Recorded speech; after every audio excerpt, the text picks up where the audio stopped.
articles that I thought were worth looking at. This one in particular, important to the students here. It's a story a lot of us have. I've got stories like this. I gave talks about them. If you discover vulnerabilities, if you find a vulnerability at a company, what I was told years ago is what you should do is say nothing, tell nobody, and just let them get hacked. That is by far the most professional thing to do. And that is true. If you don't do that, all you do is invite yourself to get hurt. And that's what I've done many times. I've done it, I've had all kinds of, there's what happens. So these guys were students, and they found a vulnerability in some app that is popular among students, which I can't find the name of, something like Fuzz or something, some kind of chat app. And now I can't even find the name. And there's some kind of chat app used on colleges called Fuzz or something, and they found that they claimed to be secure, and it wasn't secure at all. They found the entire database where they could find all the supposedly private messages, and so they contacted the company and told them, Fizz it is. And so they contacted the company and told them, and they said, oh, that's great, we're going to fix it. And a few months went by, and then they sent them scary letters saying, we're going to throw you in prison for 20 years, you're all evil criminals, you've all hurt us, and you better never tell anybody what you found. So this is what happens. I've done it myself many times. Usually you get no answer at all from a company. If you actually get someone who understands anything about security, they'll give you a sensible answer like, we'll fix it. But then it goes through the corporate structure until it hits like management and lawyers. And they just say the simplest answer is to blame this person and get them to shut up, and then we don't have to do anything. Just leave it broken and nobody will ever figure it out, which was Microsoft's official position for many years. This was Microsoft's official response to vulnerability disclosures until about '98. They said, just tell all those hackers to just shut up and not stop talking about this stuff, and there won't be any problem. Eventually, they grew up and found out that's not the answer, but every company tries that first because it's so expensive to fix problems. It's better to just shoot the messenger and call the problem fixed. Like Catholic Church tried the same thing, just get these kids to stop complaining and everything will be fine. So anyway, they got a threat, but they went to now you have the EFF. That's why I highly recommend supporting the EFF anytime you can. The Electronic Frontier Foundation provided them with a lawyer and helped them defend themselves and said, we don't have to do this. And he did the right thing. And the right thing is don't respond in anger, don't make anything worse, get a lawyer. And then let your lawyer guide you into making careful moves that don't dig your hole any deeper. That is the right thing to do. I've been through all of this, and I have a good lawyer. You need a lawyer. Anyway, so apparently they got rid of the legal threats, and they might even get the product security holes fixed. But this is an important thing to realize. Beginning security people think that when you find a vulnerability, people will say thank you, and that is not what happens, not at all. What they do is try to blame you for it and lock you up and shut you up any way they can, unless they're running a vulnerability disclosure program, like a bug bounty program. It's really not worth trying to tell them anything because they're too stupid to understand it, and all they will do is think that you're attacking them.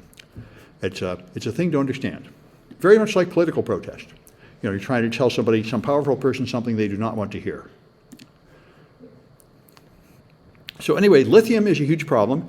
Everything runs on lithium batteries, even Tesla cars and everything else, but there's not enough lithium. And in fact, it's a conflict mineral that's mined under horrible conditions in other countries. And anyway, and then it's dangerous. It shorts out and blows up after a while and starts fires. So they're trying to make alternatives. And now there's a zinc air alternative, which apparently would be cheaper and safer and better. So it's passing through the stages. It's not yet ready, I think, to be manufactured in large quantity, but people are trying to develop a better battery technology, and that will be very good if they get it working. Now, let's see if I can get past all this garbage. All right, so this RISC-V is perhaps coming. Now, as you know, I'm using an ARM processor. I got the Mac M1, there's now the M2 and the M3. ARM, so for several years people have said ARM processors are going to replace Intel processors because they are faster and they use less power. But in the data centers, nobody's using them yet. So there is not even a version of Windows Server to run on ARM. All there is Windows 11 to run on ARM, but Linux has versions. And like I say, Apple's jumped in. A few other companies have jumped in producing ARM devices. The problem is ARM is a proprietary product. It's owned by ARM Technologies, and they have not gone public to make money. They were going to have an initial public offering about a year ago, but they decided that their financial condition was so bad that they couldn't do it at that time, and now they're going to try again in a couple of months. But once again, their financial condition is terrible. They're owned by SoftBanks, and SoftBanks has made several horrible mistakes, like investing in WeWorks, that causes their financial position to be terrible. And so what people have said is they're hoping to save the company by making a ridiculous amount of money from the ARM offering. So they've raised expectations to be much higher than what they're really going to be able to raise from it.